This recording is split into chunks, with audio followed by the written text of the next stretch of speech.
Okay. Hello, Aquarius. Welcome to Catalyst Energies. Welcome to your astrology forecast. This is a report that's going to be looking at the full moon in Leo that is happening today, Wednesday, February 16th, 2022. This is material that I have covered in several different ways. You can check out the new moon report for Aquarius, which was in our sign. And I say we because I have an Aquarius ascendant. And you can also check out the video, The Pleiadian Revival. Both will be linked in the description box. And this gives a lot more context to not only the full moon itself, but this grand square that is surrounding the full moon, as we see here, that is just covered in galactic starseed markings that are Pleiadian in nature, Orion in nature, and, you know, a grand square, or if you want to call it a grand cross, right, because you have the two oppositions that make up all of the corners here. This is a conflict and a challenge that we don't get around. We have to face it head on with courage, or we are going to find ourselves very frustrated with the challenge that's presented.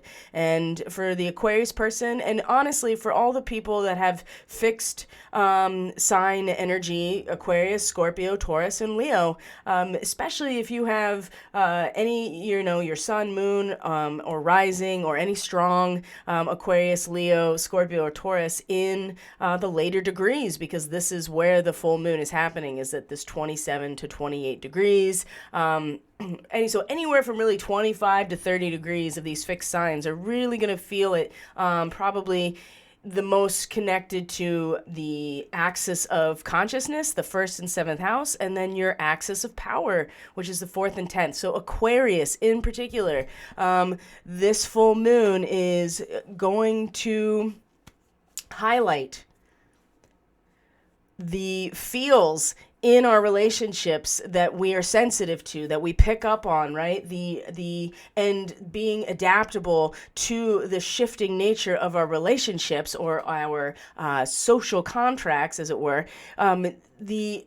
The amount of energy that has been building as a result of the moon in Leo, the emotional energy and a sense inside of feeling like we are a shining sun. Well, that comes with an intensity that can either be very overwhelming and or very exciting, and the possibility is to be very overwhelmed, as if an entire group of birds came to settle on a wire that is now bowing it, or a particular branch on a tree that is not able to support it. There's a lot of potential, but there's also the concern that it might be too much. And this is, Regulus, right? We're looking at conjunction with Regulus, the heart of the lion, right? The culmination of a strong heart pumping through the entire system. It can be blood rushing to your head, and anybody who's ever had a panic attack or an anxiety attack knows exactly what that feels like. So Aquarius,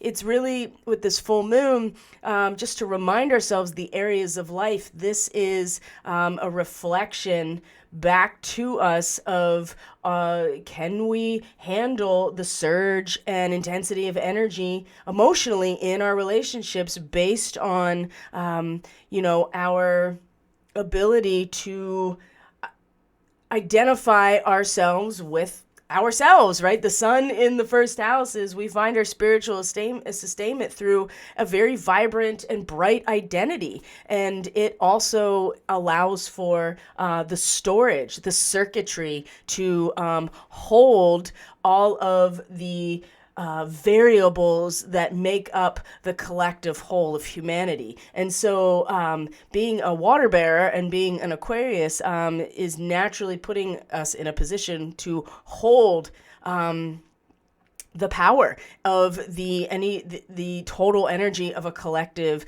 human civilization, humanoid, right? So and something that is a container in some ways. Remember, water bearer, right? You are holding the vessel, and the water is the emotional connection, the karmic connection, the spiritual connection of everything, right? The seamlessness of all creation, and the fact that it all comes from the same source, and Pisces in the 12th house represents us. So Aquarius, this full moon is a challenge to our very identity, which with Saturn here right now is certainly grounding and stabilizing that sense of identity, and maybe being a little bit too stable or too inert, right? It's my way or the highway when Saturn's in the first house, and perhaps it is this general experience of one's identity as an Aquarius that is holding not just their own energy, but the energy of,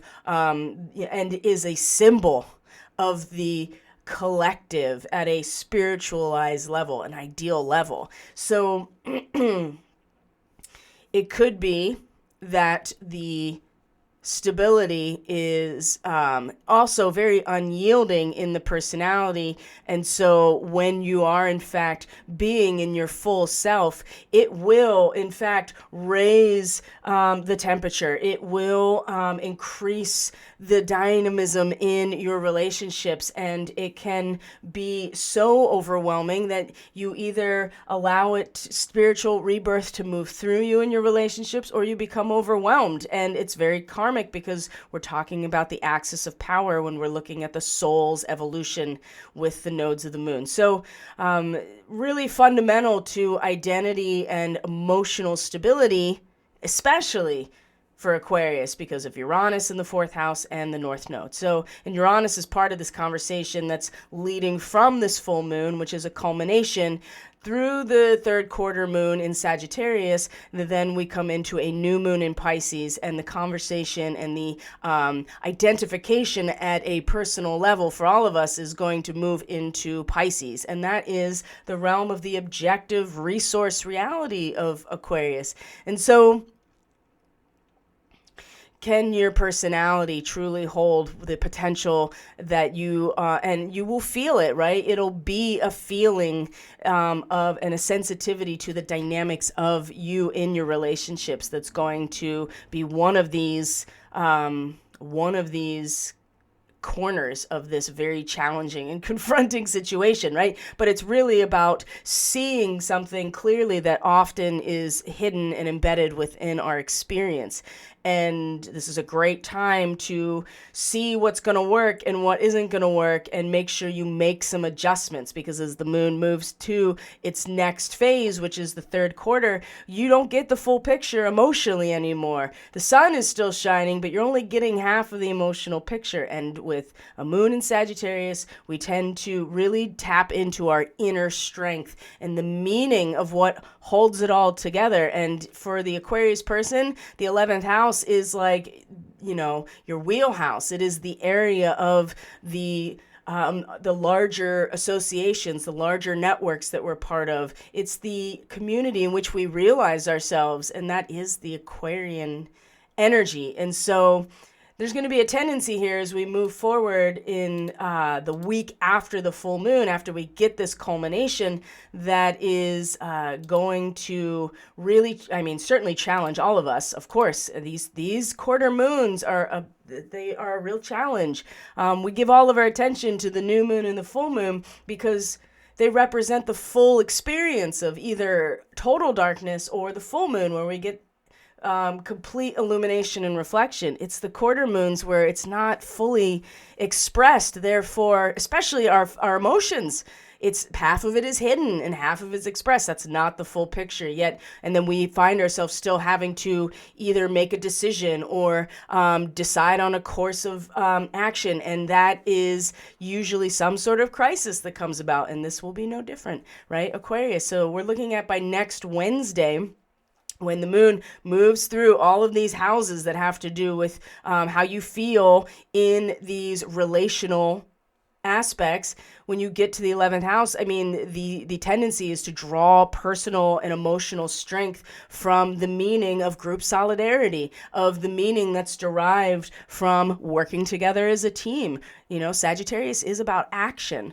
And so is Leo, but it's in a combust, fully rebirthed action. And what you see and feel at the full moon is going to reflect, is going to be something that is carried with us, to this area.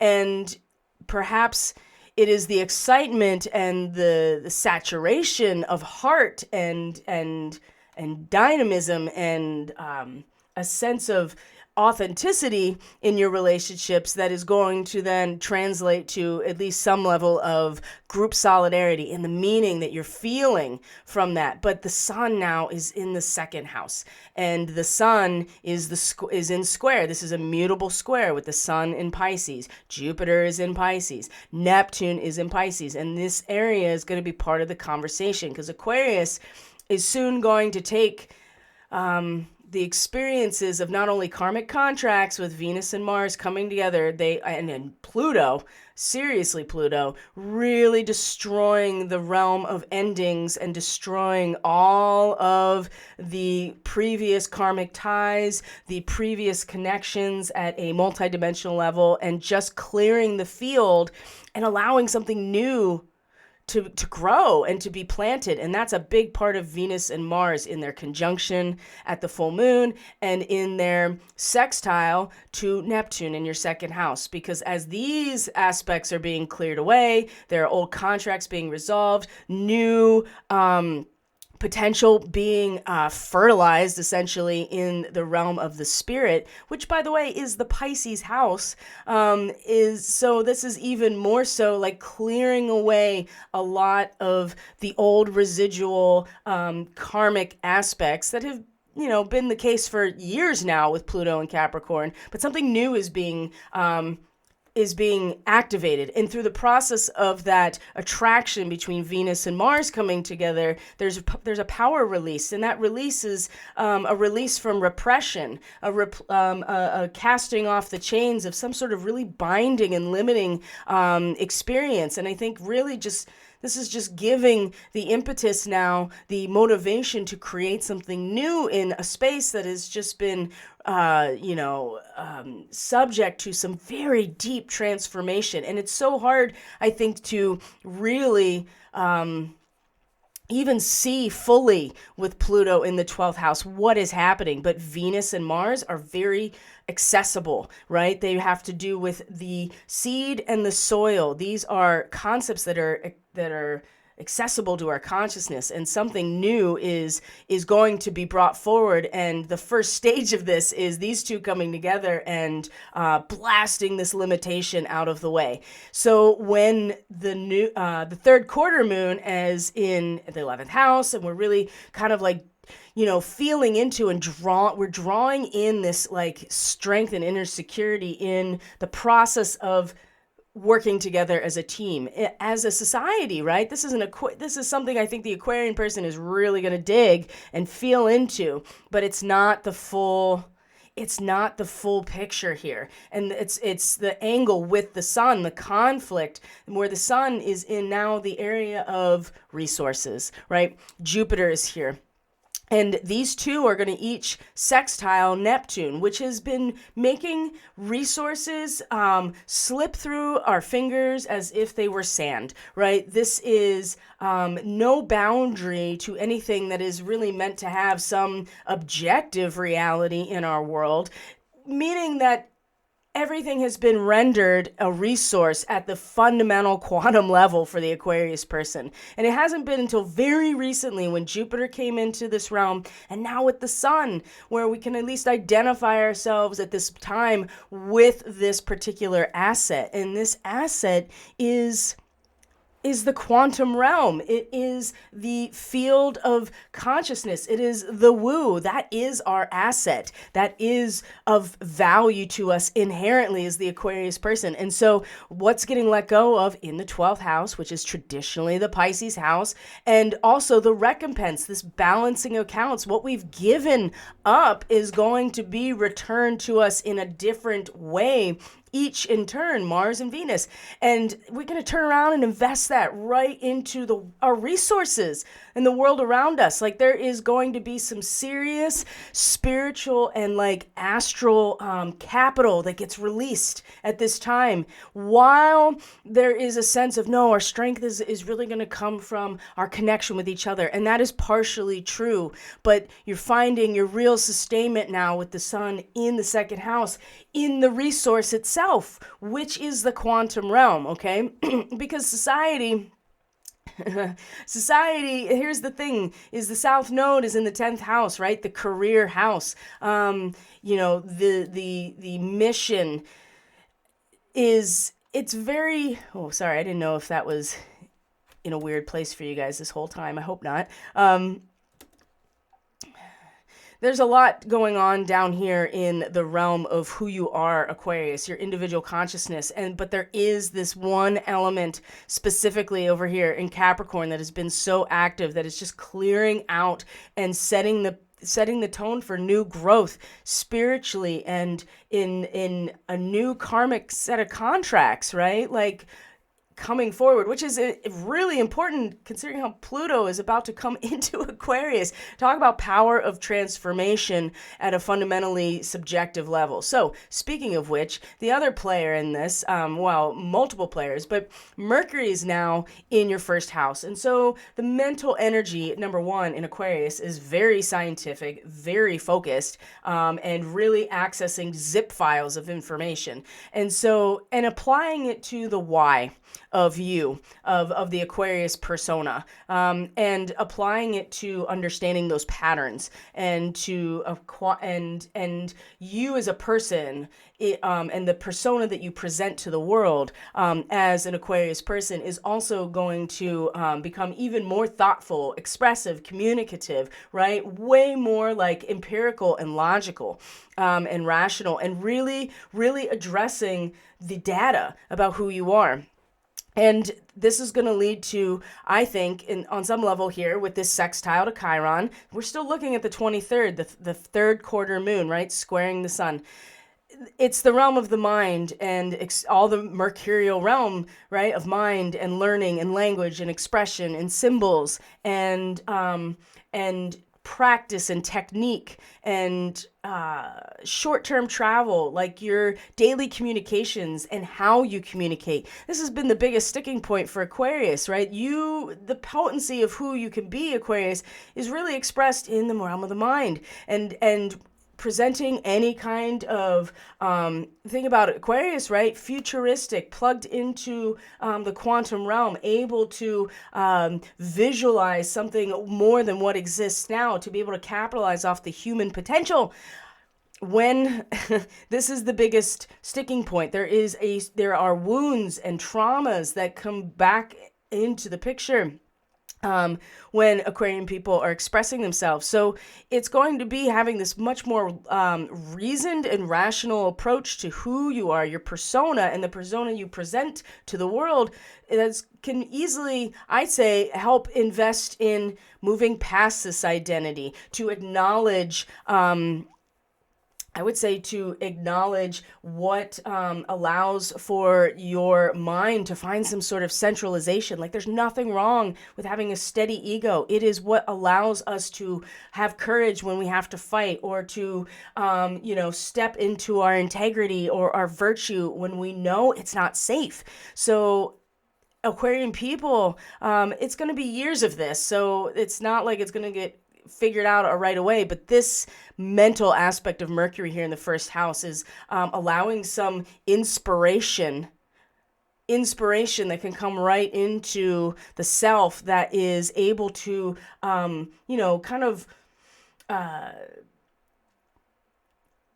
blow away any of the self-limiting thoughts and the chatter that's not even yours, that's just like, triggering you, bringing up old trauma, instigating that victim narrative, keeping you as a victim, or feeling like you have to save other people too. That's a big part of Chiron. But it's an identity that's holding all of us back and leading for us to, at a fundamental level, feel ashamed. And it's in the realm of the mind for Aquarius, which needs to go, right? We need Aquarian people to access their mental realm, because this is where they realize their true potential, right? Aries. So very reasoned and rational approach to the patterns of who you are to allow for a healing here, or a recognition of how you've been kept from centralizing a healthy ego in terms of the mental realm. It's really important that Capricorn does this. So at the same time, Mercury comes out of shadow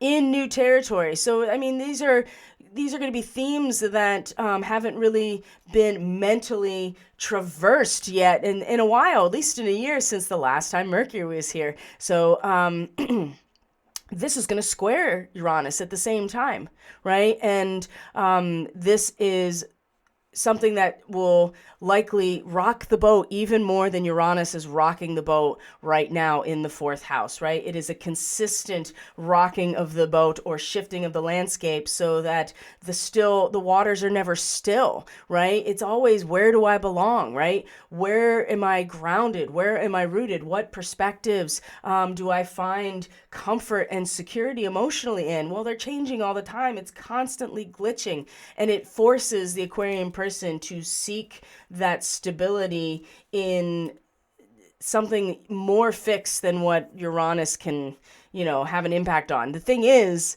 that's Uranus is our ruler as Aquarians. So this, even though Mercury is going to square this position, there's a familiarity here with Uranus that kind of wants the agitation and the the radical shifting. There's something about the Aquarius person that wakes up a lot more from that type of trickster energy than anything else. And so our mind might be like really pushing, and it may be uncomfortable, but again, lean into that square, see what comes up, see what it brings up in terms of emotional stability and security, because this is the realm, Aquarius, where the soul's journey is taking you, and is in the area, and will be for the next year, about personal power, emotional stability, family, home, the bonds, right, of your loved ones that represent how you see yourselves, right, and where your character comes from.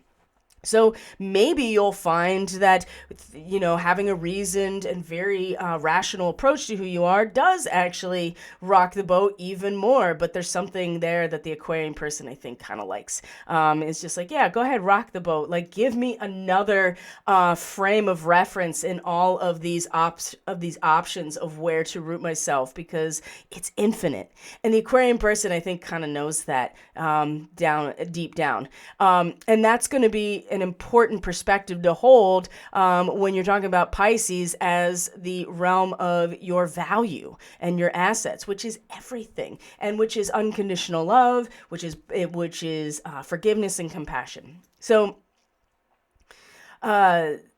these are all interacting with each other, and what I think is very interesting is, as we move now into this last week of this lunar quarter up to the next new moon in Pisces, which, by the way, is a very it's a very Syrian starseed new moon. Black Moon Lilith is in direct conjunction with Sirius, and is going to trine this whole new moon that is also including Jupiter at this time. So you have Jupiter and Neptune in Pisces, two of the rulers of Pisces in this area. And then you have an avatar new moon, right? You have this 13 degrees new moon that is in trine to Sirius, represents the avatar energy in galactic astrology. And in Pisces, there's only one avatar, really, and it's Jesus. It's the Christ figure. So we know that we really are all setting intention and finding the representation through Jupiter of the abstraction and the symbolic representation of that spiritual vision that we are initiating as a symbol of courage within ourselves. And for the Aquarian person, this is going to be your area of value, is the ability for the very fabric of our connection to each other, right? The source of love and compassion and forgiveness, right? The New Testament Jesus and the New Testament God's, is the Piscean archetype. and the Aquarian person is going to be developing and growing and intending to grow as this symbol, and in some ways the resources in order to allow this to happen will be extraordinary because of Jupiter. And then you have a trine to Black Moon Lilith in the 6th house, which in conjunction with Sirius, right? The Syrian starseeds, they are the energy workers and the shamans. They are guardians of life, and not all of them act in accordance to that, but that is the ideal situation for people in that position. They're very powerful and they're very insular, and they really consolidate their power, and they are incredibly grounded. But they also, I mean, what you do in the 6th house has a lot to do with what culture, tradition you're training yourself within. And so this is where, you go the way of control and dominance, or you go the way of service and humility in the 6th house. This is the challenge here. And Black Moon Lilith, it's almost like, there is something so deep with the Syrian starseed signature that will need to be expressed in some way in your everyday reality, right? In your routines, your habits, your healing process, your everyday works, and what you do to discipline and purify and reconstitute yourself. It'll be so strong that you won't even have to really, you want to make sure it has a healthy outlet rather than trying to stuff it in the corner, which was a lot of the time is what happens with Black Moon Lilith.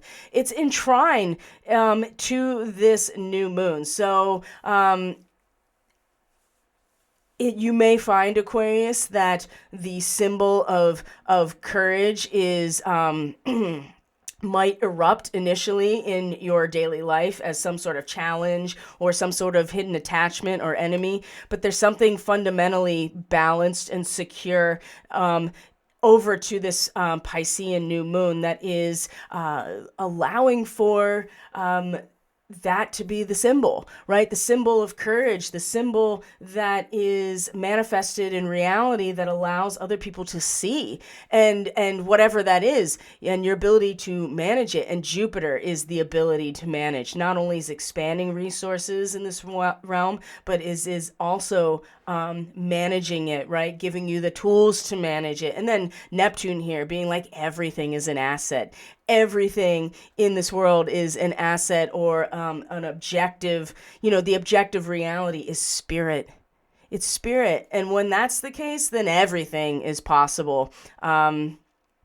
And if you are still struggling with what your role is, or how you can be an example in this way, Lilith will show you. I'm pretty sure that whatever erupts out of your out of the hidden realms of your own self will come forward and allow for this to be initiated, this new moon. Syrian starseeds, if you're an Aquarius and you're a Syrian starseed, just be ready. Now, think about this. The 2nd house are your actual assets. The 6th house is what you do with them. These are both, both of these houses are the same element, right? And so it's the same thing here. It's like your assets are everything spiritual, all of the spiritual energy, the woo, right? The morphogenetic field, the Akashic records, right? The multidimensional astral realm is, it's everything. Divine energy is your asset. What you do with it may not be something that you even control necessarily in your own mind. It may come out as like this deep connection to something more than you that will come through as like a capacity of a Syrian starseed or a shaman, which is to protect and to be a guardian. The Cancer energy is very protective and provides containment for emotional sensitivity. And there's a certain amount of guardianship here. So by the time we get to the new moon, it's the conversation for Aquarius is going to be shifted way into the water itself. And again, it's going to have a sextile to Uranus, which is in your 4th house, the Cancer house. usually the place of your personal power. And so this is also going to give some, not necessarily stability, but a focus as your sense of where your power is coming from continues to maybe glitch or provide you with infinite options, or just being so unstable that you just keep going deeper and deeper and deeper. And maybe that in itself, because Uranus is the ruler of Aquarius, maybe that is invested into this new moon experience and showing that that is an example, right? That is a symbol of courage, being able to dig deeper as the landscape shifts, using it as an opportunity rather than a detriment. Ooh, I hadn't thought about that before, Aquarius. That's interesting. And of course, Mercury and Saturn are going to come together, and it's just going to be this very, very like mentally secure and very serious harnessing of power in order to do damage control in some way, right? And I think this goes back to the full moon. Whatever comes up here, and maybe you can't handle it. Maybe we can't handle it. Maybe it is overwhelming. We shut down a little bit from relationships. But you're going to see again what the capacity of your identity can hold in your relationships, because you're going to need it when these two come together. They're going to come together, and damage control is going to be necessary, and there's going to be a need to just like grow up for all of us at that point of the new moon. So I anticipate really a very significant but large change in the next 2 weeks for everybody. And for the Aquarius person, you're about to start working with your own spiritual assets in a way that maybe you've only dreamed of, right? You've only dreamed of. So I'm going to leave it there, Aquarius. That's plenty of information for you guys. If you are interested in a reading or energy work to support your process, you can access my website from the description box below, get on my mailing list, get to Telegram. And then also too, if you want to keep getting these reports, these bi-monthly reports, you can subscribe at the link below to Subscribestar for $3 a month. And then you will have access to all of these videos when I release them. In the meantime, Aquarius, what can I say?